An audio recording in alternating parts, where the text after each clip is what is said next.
Hello friends, നിങ്ങളുടെ ഗിന്നുവാണേ. അപ്പോൾ ഇന്ന് നമ്മൾ തമ്മിലിൽ കണ്ട പോലെ തന്നെ ഒരു റീസൈക്ലിംഗ് ക്രാഫ്റ്റാണ്.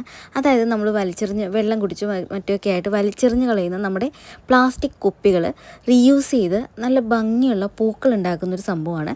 ഇതൊരു സ്കൂളിലേക്ക് നമുക്കൊരു പ്രവേശനോത്സവത്തോടനുബന്ധിച്ച് അവിടുത്തെ ഗസ്റ്റുകൾക്ക് കൊടുക്കാൻ ഫ്ലവേഴ്സിൻ്റെ ഒരു ഓർഡർ വന്നതാണ്. കഴിഞ്ഞ തവണ ഞാൻ അതുപോലെ ഉണ്ടാക്കി കൊടുത്തത് സാറ്റിൻ ക്ലോത്ത് വെച്ചിട്ടുള്ള ഫ്ലവേഴ്സ് ആയിരുന്നു. അപ്പോൾ ഇത്തവണ നമ്മുടെ ക്രിയേറ്റീവായിട്ടുള്ള ആൾക്കാർക്ക് എപ്പോഴും ഒരേപോലെ ചെയ്യുന്നത് അത്ര താല്പര്യമുള്ള കാര്യമായിരിക്കില്ലല്ലോ അല്ലേ. കുറച്ച് വ്യത്യസ്തമായിട്ട് ചെയ്യാനായിരിക്കും എപ്പോഴും ഇഷ്ടം. അപ്പോൾ അതുകൊണ്ട് തന്നെ ഇത്തവണ കുറച്ച് ഡിഫറെൻ്റ് ആയിട്ട് എന്നാൽ ആരും ചിന്തിക്കാത്തൊരു ലെവലിലുള്ളൊരു ക്രാഫ്റ്റായിട്ട് ചെയ്യണം എന്ന് തോന്നിയുകൊണ്ട് ഞാൻ ഇങ്ങനെ ഒരു ക്രാഫ്റ്റ് എടുത്തത്. അപ്പോൾ ഇത് ബോട്ടിൽ വെച്ചിട്ട്, അതായത് നമ്മൾ വെള്ളം കുടിക്കുന്ന ബോട്ടിൽ വെച്ചിട്ടാണ് ഞാൻ ചെയ്തിരിക്കുന്നത്. വെള്ളം കുടിക്കുന്ന മീൻസ് ചെറിയ ഡ്രിങ്ക്സ്, അതായത് കൂൾ ഡ്രിങ്ക്സ് കിട്ടുന്ന ചെറിയൊരു ഇത് വെച്ചിട്ടാണ് ഞാൻ ചെയ്തിരിക്കുന്നത്. അതായത് ഇതിൻ്റെ തണ്ടെടുത്തിരിക്കുന്നത് മുള കൊണ്ടാണ് കേട്ടോ.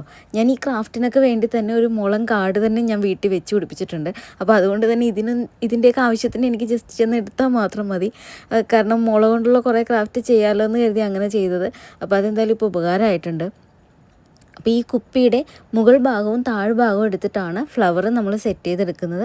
പിന്നെ അതിൻ്റെ എക്സ്ട്രാ വരുന്ന അതിൻ്റെ നടുക്കത്തെ ഭാഗം വെച്ചിട്ട് നമ്മളിതിൽ ലീഫും സെറ്റ് ചെയ്യുന്നുണ്ട്.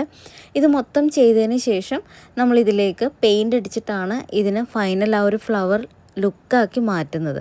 അത് നമുക്കിത് ചെയ്ത് കഴിയുമ്പോൾ ഒട്ടും ഇതൊരു പ്ലാസ്റ്റിക് കുപ്പി കൊണ്ട് ഉണ്ടാക്കിയതാണ് എന്നുള്ളത് നമുക്ക് ഒരു രീതിയിലും മനസ്സിലാവാത്ത അത്രയും ഇതൊരു ചേഞ്ചായി മാറും എന്നുള്ളതാണ്.